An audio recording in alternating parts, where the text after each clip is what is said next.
Hi, everybody. Welcome to this another edition of 49ers Live, the Super Bowl 58 edition. Brian Professor B. Davis here in San Francisco. We're going to be here for the next hour as we're on the air right now on Niners Radio 49 as we're down to less than 48 hours away from Super Bowl 58.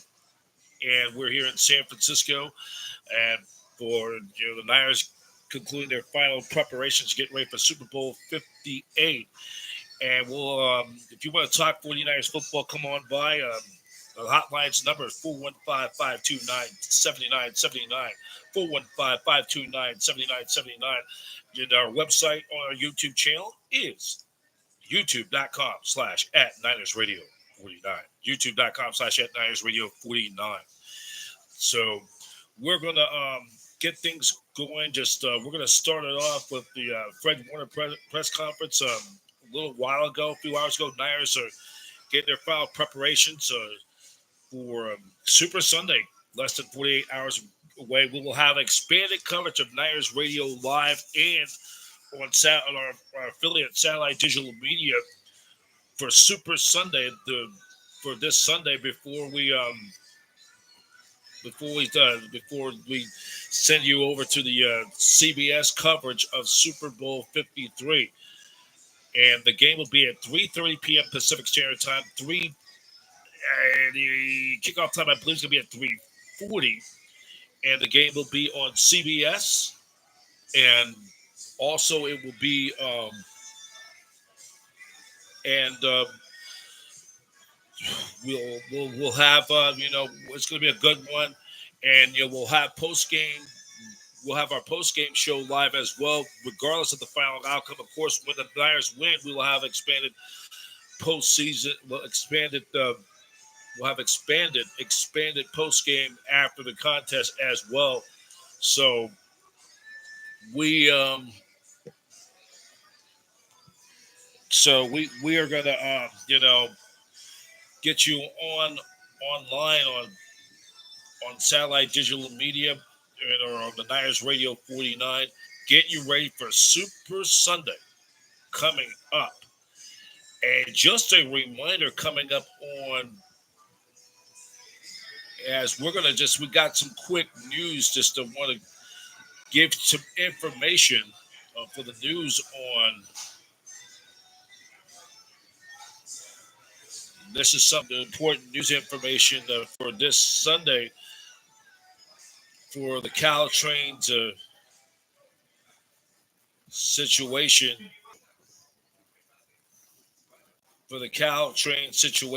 on Sunday.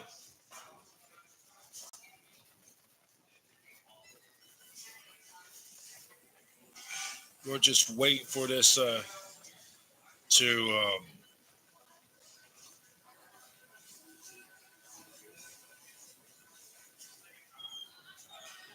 here we go. So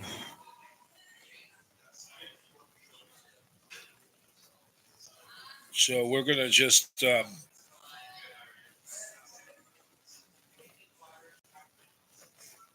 so we are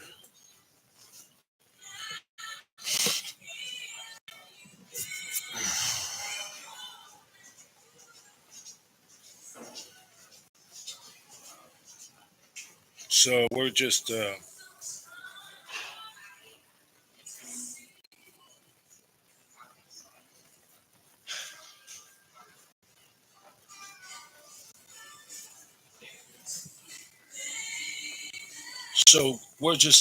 trying to download everything.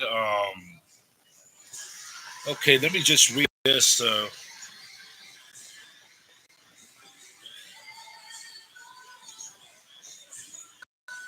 So this is by with the city preparing for Super Bowl on Sunday. The city San Francisco Police Department is advising any people who may be traveling to the city that day expect some road closures and changes to community service. As the Niners will take on the Chiefs 3:30 Sunday in Vegas. The 49ers San Francisco Police said in a news release Thursday they are working with other city, state, and federal law enforcement agencies to ensure public safety during, before, during, and after the game. Um,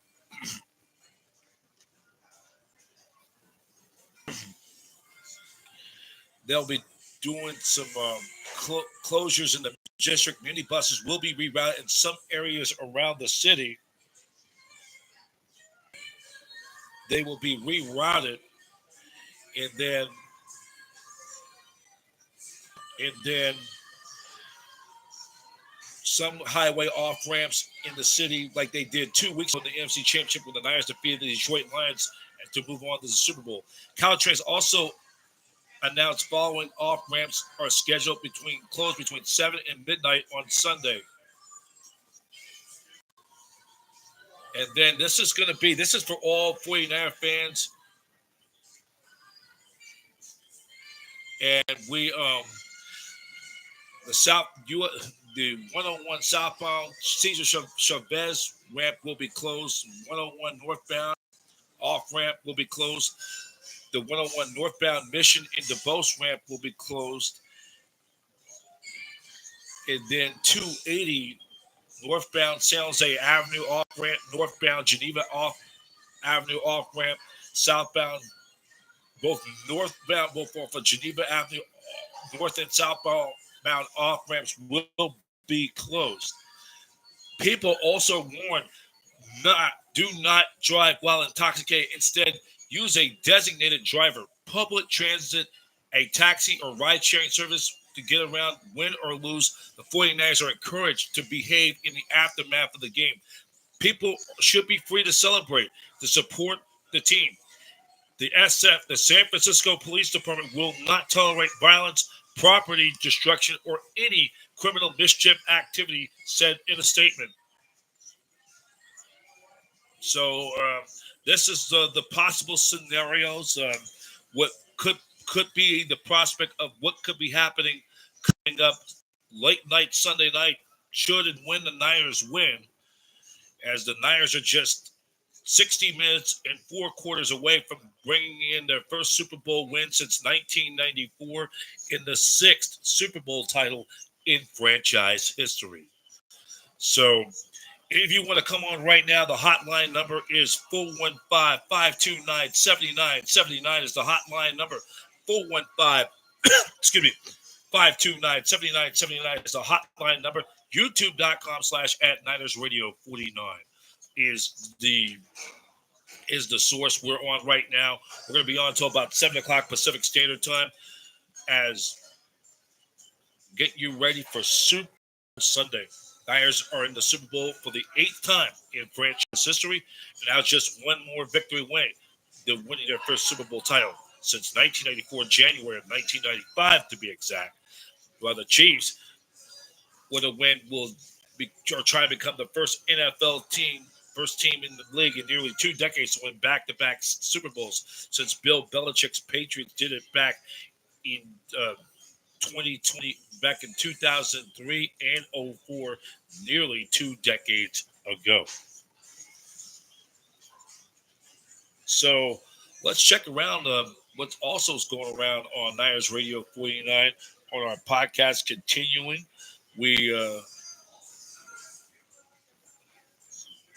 as we continue on Niners Radio 49, we're going to show you some more video coming up. And always our email will be NinersRadio49@gmail.com.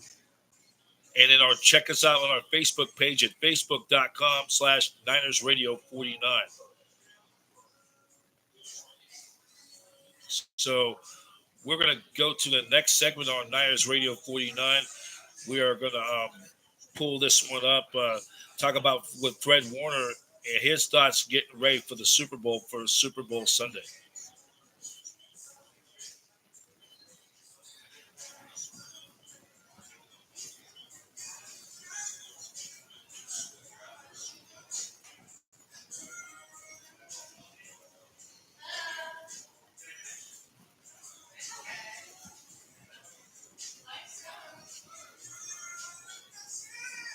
So we're going to share that video right now.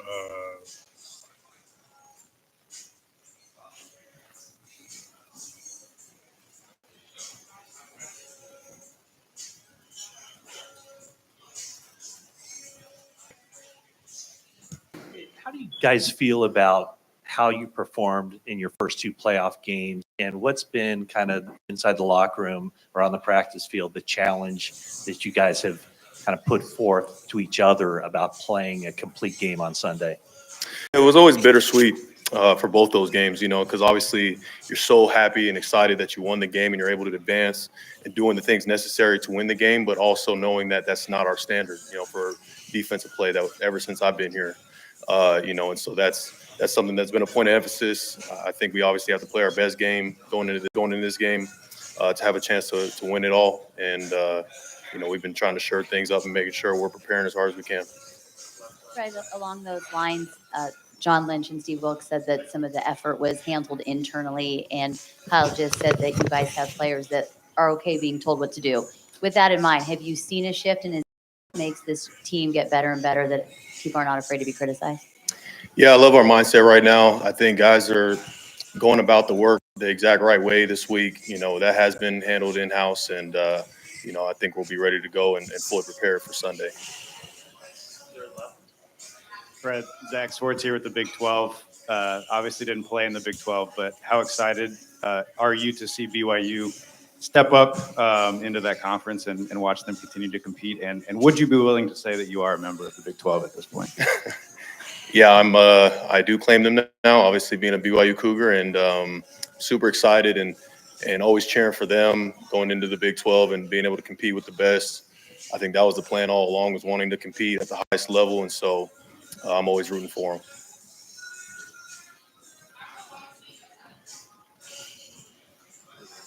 Hi, Fred. You're right. Would you get an announcement about a game in Madrid coming up? Is that something you'd like to be a part of as a player? And what do you make of the continued international expansion of the NFL? The Eagles were recently announced as a designated team for the game in Sao Paulo. Yeah, I think that'd be awesome. Anytime we get to play international, I think playing last year in Mexico was a super awesome experience to be a part of. Playing in Madrid would be awesome. And just anytime we can continue to expand the fan base outside of the U.S., it's always a great deal. Hi, Fred. Good afternoon. Federico Olvera from Mexico. Oh, thank you. What's Mike Shanahan leadership style like, and how does he motivate you guys, mainly the ones who played 4 years ago against the Chiefs in the Super Bowl? Yeah, Coach Kyle, he's a great head coach. Obviously, the best that I've been around, the only NFL head coach I've been around, but he's been awesome. And the way that he coaches is just super honest and, just knows how to completely paint the picture through the tape. It's not just saying words. He shows you exactly what it's supposed to look like, what it's not supposed to look like. And he's just such a brilliant mind to be able to teach football offensively, defensively, and special teams to allow us to be well prepared for each and every game. Congratulations. Thank you. I wanted to ask, you've been around a lot. You've been there, done that. In a game like this, where there's so many different variables, this week, the Super Bowl halftime show being longer, I mean, how can you, having been there, done that yourself, impact the rest of the locker room who might not have been there and done that before? Yeah, I mean, I was blessed the first time around back in 2019, 2020 Super Bowl to be around a lot of really great veterans, a lot of really great leaders, Richard Sherman, Joe Staley, guys that had been there and done it, and kind of, hearing from them how the game was and the week leading up to it, had me fully prepared as just a young second-year player. I feel like I was fully prepared for the moment. And this time around, being able to be that veteran now, having gone through it, and knowing that, like, what it's going to take, because I've been on the other side of it where we were sad at the end of it. Now I want to be on the right side of things. So just kind of reiterating to the guys to stay focused. Obviously, all this stuff is cool and all, but we still got to play football at the end of the day on Sunday. Fred, obviously you have your own defensive rules that dictate coverages, but when you're dropping back into coverage in the middle of the field and it's Patrick Mahomes, how much does he change the calculus in terms of like how deep you drop, how tight you squeeze those windows with everything he can do with the ball? Yeah, I mean, he's just a really special player. I think the things that he does, playing and play out, he obviously can do a lot of different things in terms of extending the play. He has a great connection with his players, specifically Travis, and knowing exactly where he's going to be, finding open space. And so, you might be more used to having your eyes on the quarterback and being able to read him, but you have to have awareness for where the receivers are on the field at all times. And he's obviously going to break the pocket and do those sort of things. Being able to plaster guys late in the down, it's like playing two different plays in one. That's what makes it so hard with him. Good afternoon, Daniel Ocelli for La Perrada in Mexico. You played long enough in the NFL to sense and feel when a momentum shift is coming. It happened a couple of times for you guys positively on playoffs. How does Coach Shanahan deal with it when it's coming your way, when it's happening your way? And how does he deal with it when he senses it going the other way?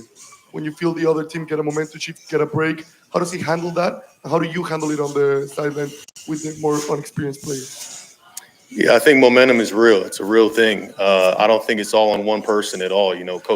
Coach Shanahan, he has a job to do out there just as every single other person out there has to do.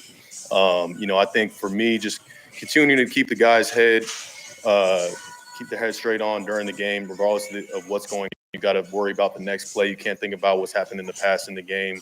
The only thing that you can affect is whatever that next play going forward. We have a next play, best play mentality, regardless of where we're at in the game. And I think when we do that, we have the best results possible.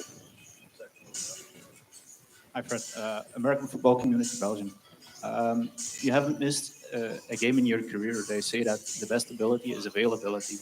How does that contribute to your success as a player and a leader of the defense? I wish that was fully true. I had missed one game back in 21. That was hard for me. I tried to come back that week. I had a strained hamstring. But that is my one blemish. I think it's been awesome. I've been blessed, by the man upstairs to be able to stay available, stay healthy, as well as, learning how to take care of my body, from early on in my career, being around great veterans and learning about what it's going to take to be a good player in this league. Obviously you can have all the talent in the world, you can work your tail off, but if you're not available on the field and you're hurt, you're constantly in the training room, you'll never be able to continue to get better by getting those reps day in and day out. So I take a lot of pride in that. Hey, Fred. From the outside looking in, you and George are two of the emotional team leaders for this, organization. One, what type of leader is George in the locker room? And two, where did you develop the leadership skills to lead the defense in and out of battle each and every week? Yeah, George is an outstanding leader just because of who he is. It's not necessarily, with each guy who I guess is considered a leader on the team, it's not about what you're saying. It's about who you are and how you show up every single day. The consistency that George has shown throughout his career, with the level of play that he's played with, the level of the competitive nature that he brings every single day. Obviously he has a love for the game, a love for life. You see that every single day and how he just operates. But I'm really happy that he's on our team because he does bring up the level of play for everybody. I think that's what a good leader does. For me, I've learned from a lot of great leaders, just like I mentioned before, with guys that I've been around, and I just try to do exactly what I just said: is be consistent day in and day out. I want my work to speak for itself, not just my words. I want people to lead by example. Hi, Fred. Ricardo Lopez from Mundo NFL. What's the key or the secret to stop an extremely creative play caller as Andy Reid? Yeah, I guess that's what we're trying to figure out right now, all the way up to Sunday. We're trying to figure out that the answer to that question. I could speak to Coach Reid, a fellow BYU Cougar. He's been obviously really great in this league for a long time. Creates such unique plays, with his players that he has on his team. And so there's going to be times in the game where we see looks that we haven't seen before, and we just got to play throughout the down. But yeah, we're still working all the way up to Sunday to figure that out. Hi, Fred. What are some characteristics that Brock Purdy has that you think the whole team benefits from? There's too many to choose from, honestly. I think the thing that stands out the most about Brock, for us as his teammates is, just the pure humility that he plays with, that he comes to work with every single day. He doesn't let the outside noise affect him at all. Like, it affects me more than it affects him. Like seeing things that people say about him, but he's just made of the right stuff. He's focused on the things that are going to allow him to continue to get better in this league. To say that what he's doing right now, in his second year as the last pick of the draft last year is, I mean, you can't say enough about it. It's amazing. I'm so happy for him. I'm so happy he's on our team, and he's the reason why we have a chance to win a Super Bowl.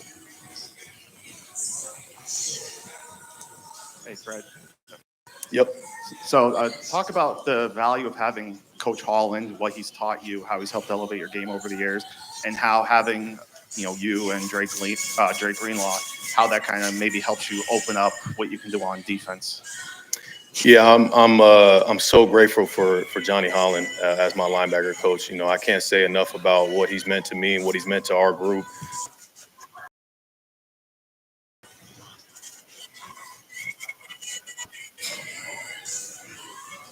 Okay, that was 49ers linebacker Fred Warner, one of the veterans now who have been there, and how they're going to go with how they going with their getting ready for Super Bowl Sunday. Niners getting ready to take on the Kansas City Chiefs, and we're going to move on. And this is a good video. This video with Jim Harbaugh. He did this interview by Matt Mayoko from NBC Sports Bay Area. We like that all our video feeds and all that courtesy of from our friends at 49 San Francisco 49ers and NBC Sports Bay Area. This was a good interview I want to share with you guys with Harbaugh. And now 13 years. So we're going to post that video up right now.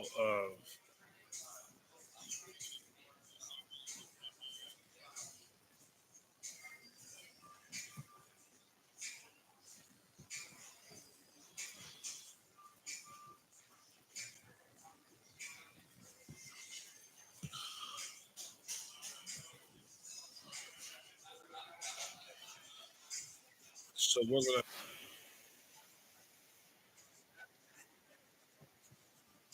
pick this interview up right now. So.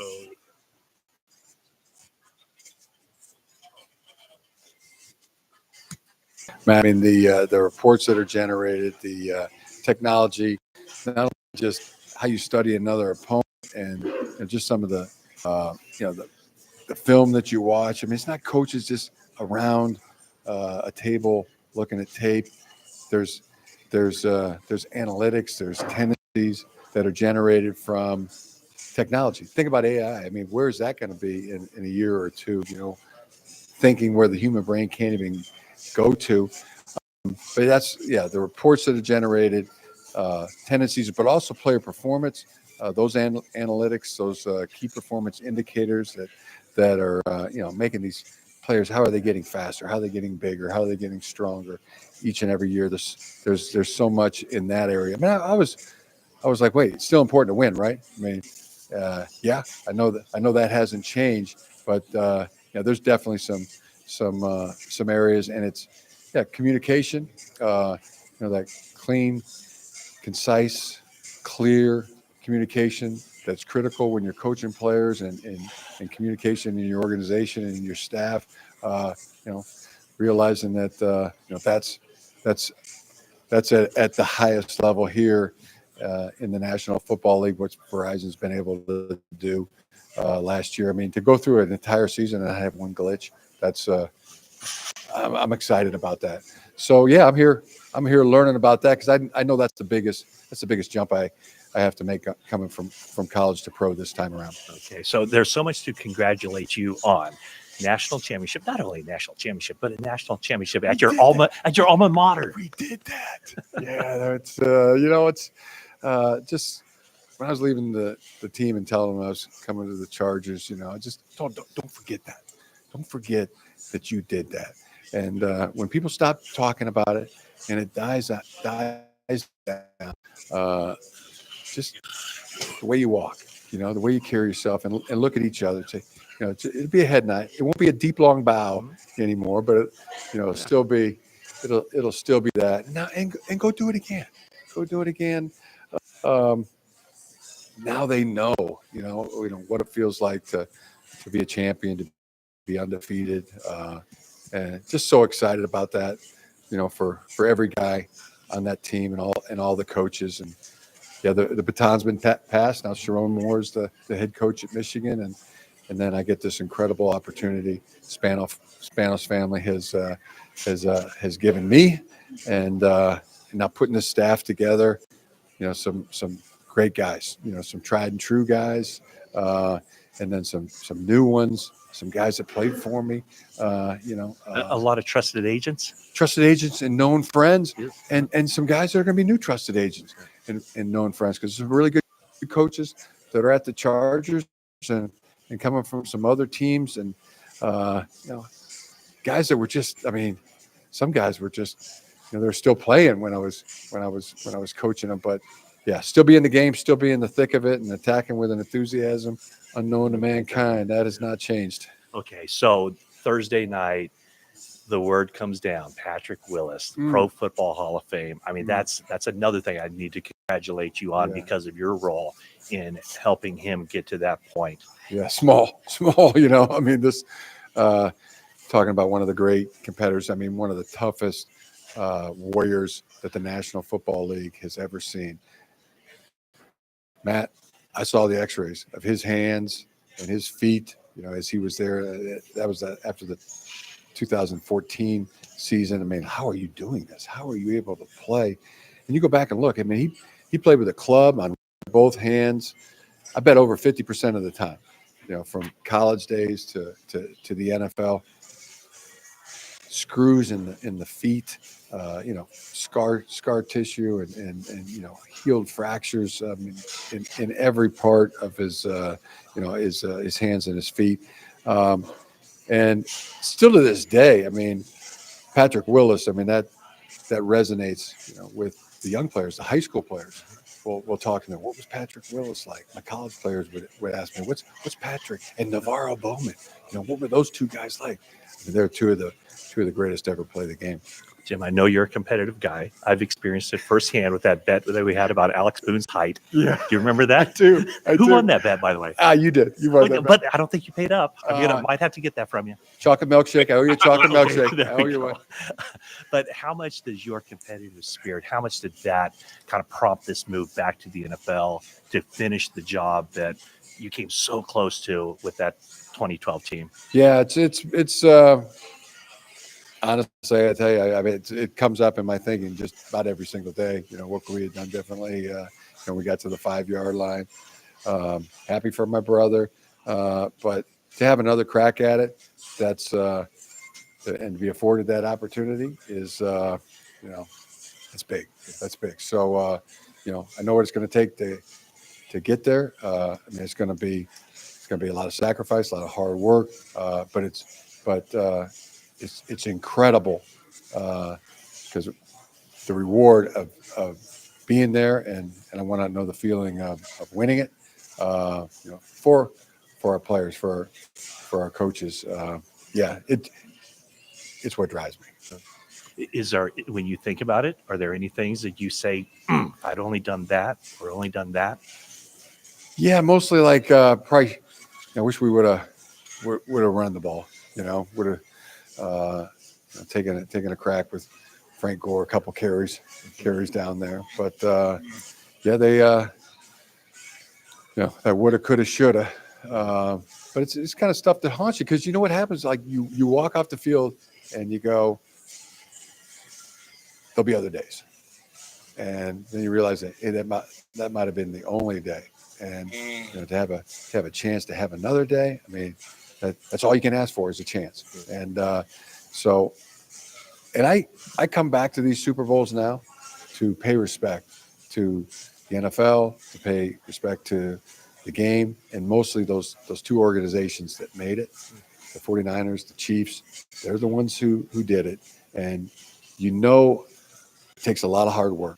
That's right. It takes incredible players, incredible coaches, and a lot of luck just to be here in this game. I mean, there was a time when I was a player and a coach.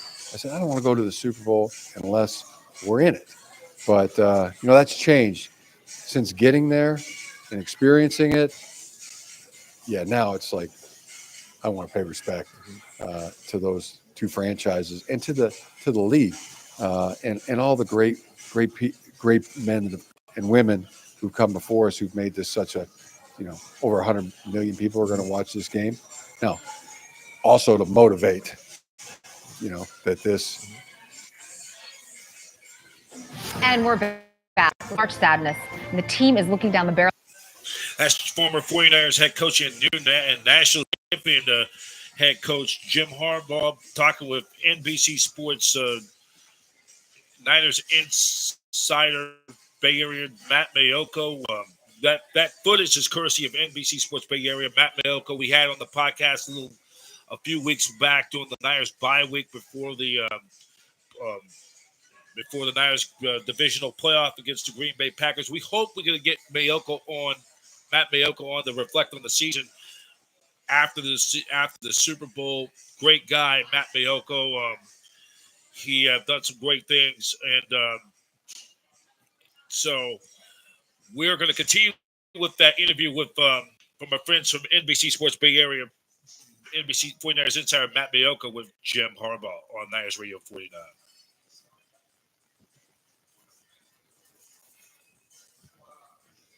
This is where we want to get to, and to have that, on the mind of this is what's going to drive us and our organization, each and every day, to give ourselves an opportunity, because we have a chance, we have an opportunity, to get this and be simply known as world champions. That would mean everything.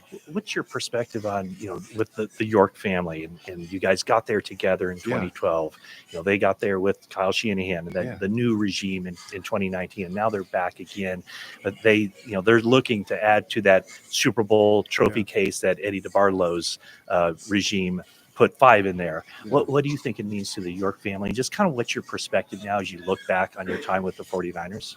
Yeah, just think, and I know what it means. I mean, to get that 6-1, that drive for 6.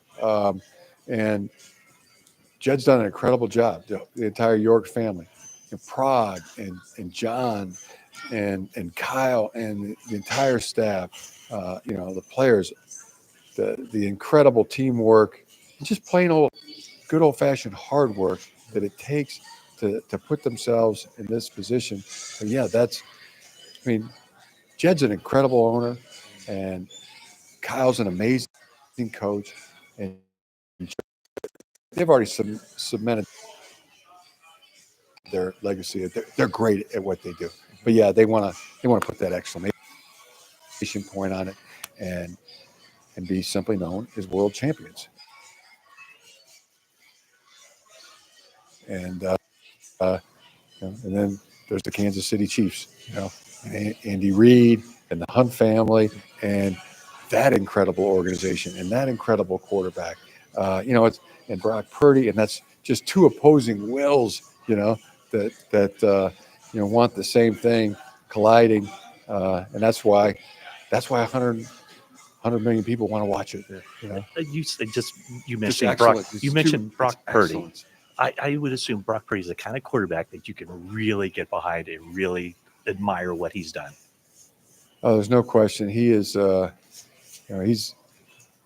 He's built an incredible rapport with the team, the offense. I mean, the trust that Kyle has in him, toughness that he has shown, the confidence, the ability that he plays with.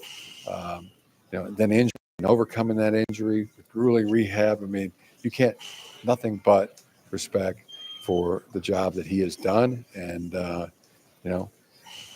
wish him the best of luck.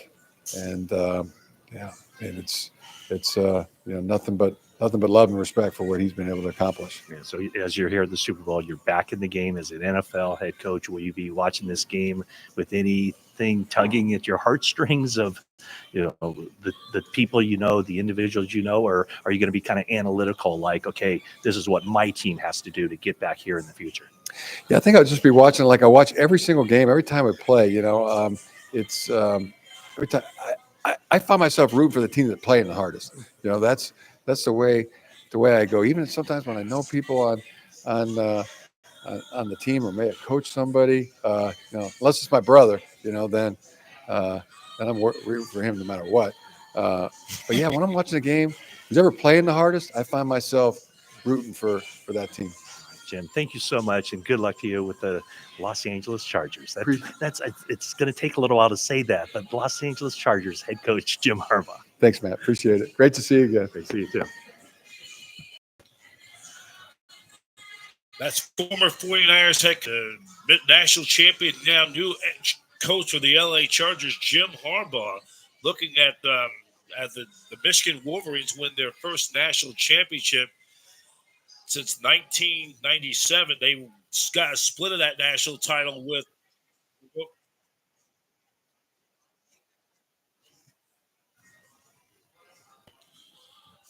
And as the Michigan Wolverines won their first title since 1997. And more importantly, it's the school's 12th national title in school's history.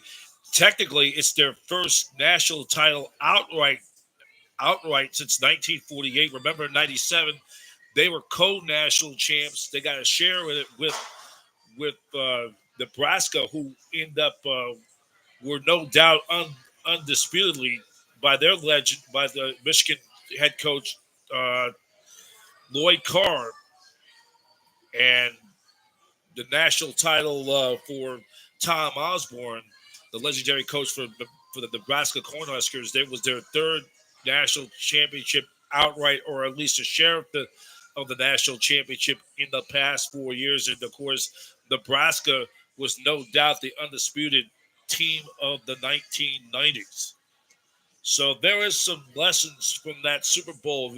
Now he thinks he should have gave the ball to Frank Gore on that last play instead of throwing for Colin Kaepernick, connected with Michael Crabtree, which that penalty, which people say was the holding or pass interference, and that they never dropped that yellow laundry on the ground, and that was the difference. So, but now he's back with the LA Chargers. He's a national champion, and now what they have done. The Niners are now just one more win for claiming their sixth Lombardi trophy in franchise history. So now let's continue on Niners Radio 49 Super Bowl edition. We are going to go back in time now in this segment. We'll take a look back of the 1984 49ers. Before we start off with that, that's a kind of our Super Bowl flashback. Go back to the year 1984. That 84 Niners, where it all started, the seeds of that season. And after the Niners, of course, won their first Super Bowl in 1981, coming off their Super Bowl win against the Cincinnati Bengals, 26-21. They finished the regular season 13-3 with the best record in football. And Joe Montana won the first of 3 Super Bowl MVPs. But unfortunately, things in 1982 did not work out for the 49ers as they were defending their Super Bowl championship. The 1982 season saw them go 3-6 in the strike-shortened season. Of course, the season was halted after week 2 for 8 weeks, a 2-month strike, a 57-day player strike. A 2-month strike lasted for 2 months, and the Niners end up going 3-6. It was kind of an off year for the Niners. A lot of the veterans in them the players had that Super Bowl hangover, and then in 83, they bounced back. They had a bounce back year in 1983, winning the NFC West for the second time in 3 years. They end up eking out the Detroit Lions in the divisional playoff. And then Eddie Murray missed 43-yard field goal was the difference. And then the Niners held to that 1-point win. They would lose the NFC Championship game to the Redskins in 83. The 2 controversial pass interference and holding calls on both Eric Wright and Ronnie Lott that set that game late in the fourth quarter. The Niners came back to score 21 unanswered points to tie that game, only to be denied on those 2 questionable penalty calls that gave the Redskins 2 big first downs, and Mark Mosley hit the game-winning field goal. And the Niners fell just a buck short to the defending Super Bowl champion Redskins at RFK Stadium, 24-21, as the Redskins 2 weeks later would get annihilated by the LA Raiders down at Super Bowl 18 in Tampa, 38-9. So with that, moving on to that 1984 season. So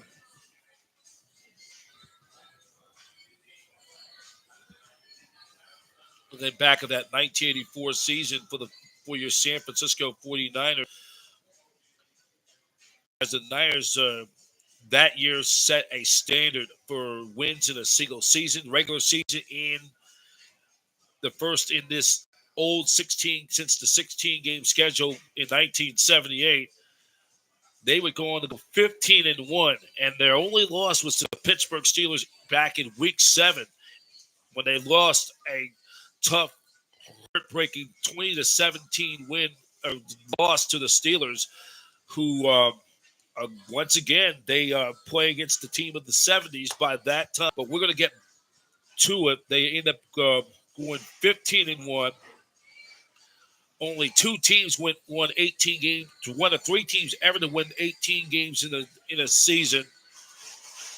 But two of those three teams were able to come out with Super Bowl wins. So,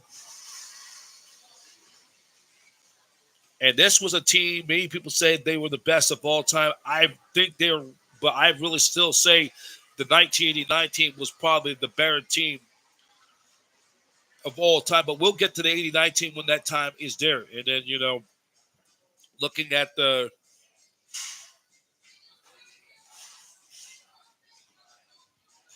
49ers,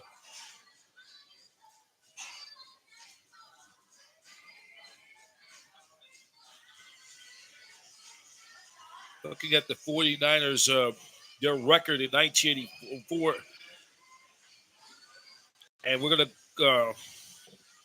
for that 84 season, for 1984,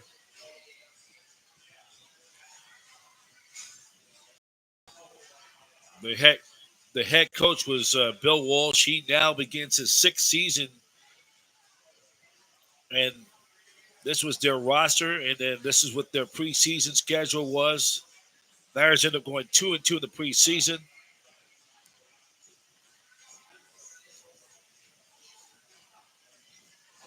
And then the regular season, the 49ers advanced to their second Super Bowl. They were the first team to win 18 games. They had 5 Pro Bowlers. Joe Montana was the top-rated passer for the NFC, threw for 3,630 yards, 28 touchdown passes, only 10 interceptions. So his touchdown interception ratio was 28-10. Running back Roger Craig was one of the caught 71 balls for 675 yards. Pro Bowl running back Wendell Tyler rushed for a team record 1,262 yards during the regular season. He had 7 rushing touchdowns. Wide receivers Freddie Solomon, Dwight Clark were deep threats, combined 1,617 yards and 16 touchdowns. And they scored. They were second. They finished. Their offense finished the season ranked second in the NFL, except only the Miami Dolphins scored more points than any team in football. They were the NFC's top-rated offense, but in the NFL, 475 yards and fourth in total yards with 6,544 yards. And then the Niners defense, they led the league in the fewest points allowed during the regular season. All 4 Niners defensive backs, Riley Lott, Eric Wright, Carlton Williams, and Dwight Hicks were all selected to play in the Pro Bowl. Pro Bowl linebacker Keenan Turner was a major defensive weapon, recording 2 sacks and 4 interceptions. So let's go to their regular season games. They started the season hot, winning their first game against the Detroit Lions in the rematch of that NFC divisional playoff of New Year's Eve 1983. The Niners won it 30-27. Ray Washington hit a game-winning field goal in the fourth quarter. And both teams had 298, almost combined for almost 300, almost 600 yards combined between the two teams. And then looking at those numbers, and then it was then in week 2, this was another big game. Niners beating the Washington Redskins in a rematch of that NFC Championship game at Candlestick, 37-31, and the Niners really dominated that game. The Niners end up having had a total of 534 total yards. They really dominated that contest, and they dominated pretty much all phases. And the game was not even close than the scoreboard dictated, because the Niners totally dominated that game. 534 total yards of offense, and they dominated time of possession, 34 minutes and 45 seconds to the Redskins, 25 minutes and 15 seconds. And then we go to week 3. They play the New Orleans Saints, an important divisional game. They beat the Saints 30-20. And then you had future Hall of Famer, former Raider Ken Stabler, threw for 2 touchdown passes, but he threw 2 interceptions. And then Frey Salmon led the Niners with 3 catches for 72 yards, a touchdown. Wendell Tyler, 10 carries for 82 yards, a touchdown. As well, the Niners are now picking up their first 3 games. Then in week 4, the Niners traveled east for that early 10-minute game, 10 o'clock game local time. They travel east to Philadelphia to take on the Philadelphia Eagles, now 3-0. Eagles were 1-2, and the Niners won that game 21-9. Matt Kavanaugh started in place of the injured Joe Montana, as he threw for 252 total yards. 252 yards, 3 touchdown passes. Wendell Tyler, 21 carries for 113 yards. White Clark caught 3 balls for 84 yards in that contest. And then Wilbert Montgomery led the Eagles in both rushing and receiving. And the Niners almost had 400 yards of offense. They had 398 for the game. And the Niners dominated that game 34 minutes and 31 seconds. So the Niners now go to 3-0 or 4-0, off to a hot start. And then the next game was week 5, back home at Candlestick against the Atlanta Falcons. Niners winning 14-5. And Montana threw for 149 yards, 2 touchdowns. Wendell Tyler, 12 carries, almost 100 yards. He had 99 yards. Mike Wilson, 3 catches for 47 yards. Niners are now 5-0. The Falcons outplayed Sanford, had 418 total yards of offense. The Niners only 310. And Falcons kind of outplayed them 34 minutes and 57 seconds to the Niners, 25 minutes and 3 seconds. Then the Niners were back for the second time in 2 weeks. Second time in 3 games, head back east for a big primetime Monday night game against the New York Giants, an improving team under second-year head coach Bill Parcells. This is a team that the Niners will be hearing from a lot throughout the decade in the 80s. The Niners jumped out, scoring 28 unanswered points in the first half. The Niners dominated that game 31-10. This was on a Monday night game at Giant Stadium. Joe Montana threw for 207 yards, 3 touchdown passes. Wendell Tyler, 14 carries for 101 yards rushing. Roger Craig, 7 balls caught for 95 yards and a touchdown. And Phil Simms threw for 290 yards but threw 2 interceptions. San Francisco, 384 yards of total offense. So the Niners now improved their record to 6-0. And now this brings us to the game. The Niners taking on the Pittsburgh Steelers. Niners came into this game 6-0. The Steelers at 500, 3-3 for their interconference game.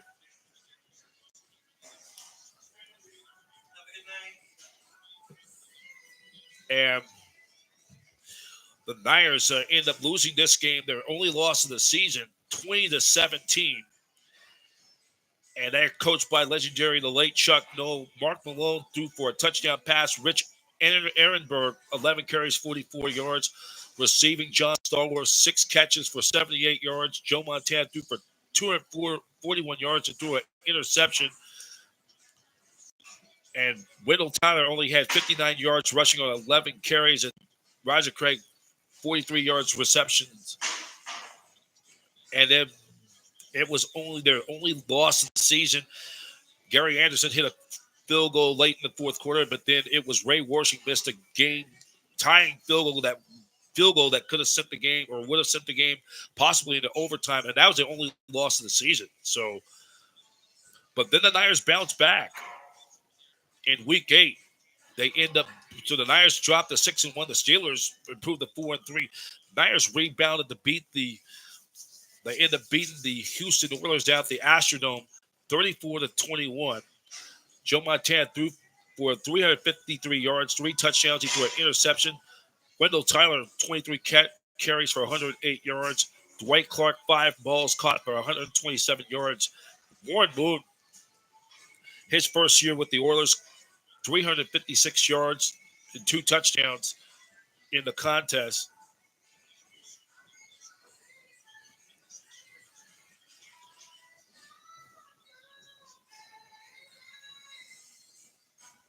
And then the Niners end up racking up 517 yards of offense to the Oilers 432 in this contest. So the Niners, with that victory, improved to 7-1 and had the Oilers fell to 0-8. So, but then the Niners begin the second half as a schedule now. We move into late October as the schedule now in Week 9 at the halfway mark. The Niners head back down the road down to Southern California to take on their longtime rival, the LA Rams, at Anaheim Stadium. And the Niners dominated maybe their best game of the year with a 33-0 shutout over their rivals. Joe Montana threw for 365 yards, 3 touchdown passes. Bray Solomon, 6 catches for 94 yards. Jeff Kemp threw 2 interceptions. The Niners defense held Eric Dickerson to just only 38 yards on 13 carries. And the Niners dominated this game, 472 yards of total offense. The Niners defense held the Rams to just only 206 yards and dominated the game as well. This was a complete game win. The Niners, with that win, improved to 8-1. Now we're past that halfway mark. Now we go to Week 10 as the calendar flips now to November. And the Niners had to come from behind. They trailed 17-7 at the intermission, down by 10 against a Bengal team now by their first-year head coach, former Niners quarterback coach, assistant Sam Weich. And you'll hear this name a lot during the rest of the decade of the 80s as we continue the Niners Super Bowl seasons past.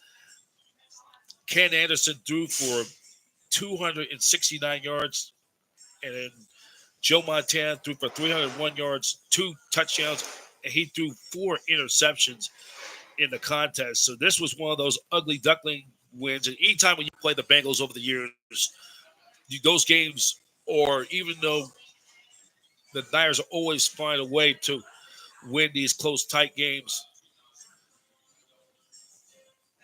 the Niners with that. All right, sure.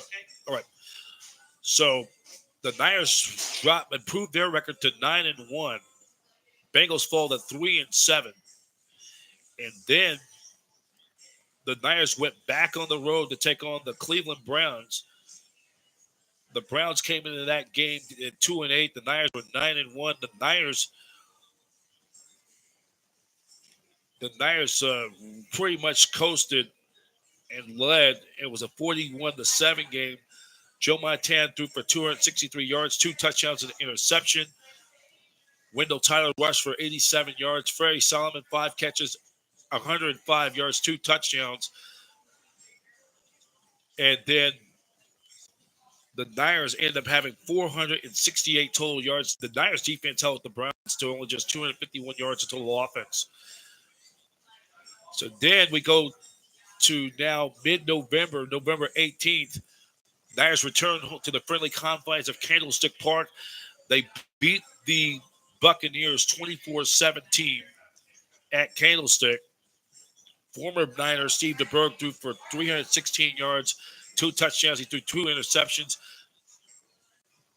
James Wilder, 18 carries for 89 yards. Gerald Carter, 9 receptions for 166 yards. Joe Montana threw for 247 yards. Wendell Tyler, 16 carries for 97 yards and a touchdown. The Niners, with their victory, improved their record to 11-1 with the best record in football. Tampa Bay dropped to 4-8. And the Niners returned back on the road. And he dominated the Saints 35-3 in the Superdome. And it was Wendell Tyler leading the Niners with 117 yards rushing. Joe Montana threw for 2 touchdowns in the contest. As the Niners end up winning the NFC West, and then the Niners pretty much cruised away after that loss to the Steelers. Would not lose again the rest of the year. They would beat the Falcons 35-17. They go 13-1 out at the old Fulton County Stadium in Atlanta.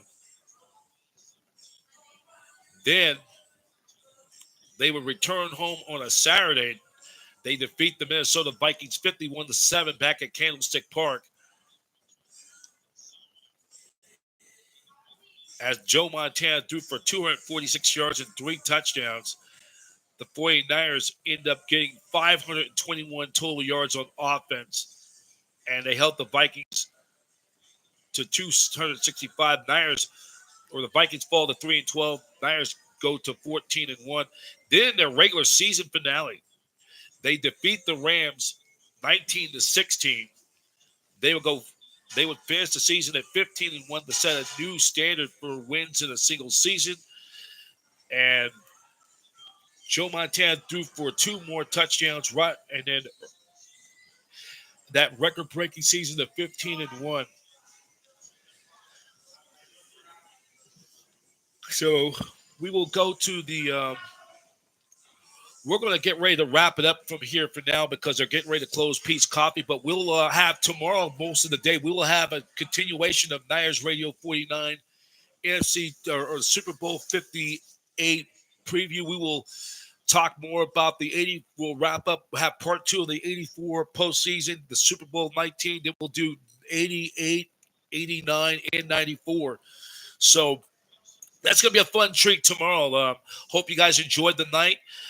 Niners and the Chiefs, Super Sunday, Super 58, kickoff time, 3:40 p.m. Pacific Standard Time. Game will be on CBS 5 and streaming on Paramount Plus.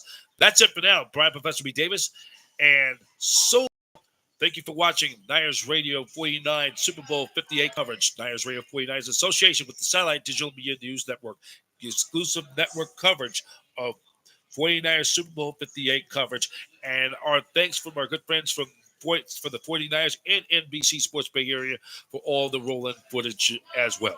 Thank you very much, everybody. Thank you. Enjoy your very pleasant good evening. 49ers football, doing it for the Bay. Go Niners!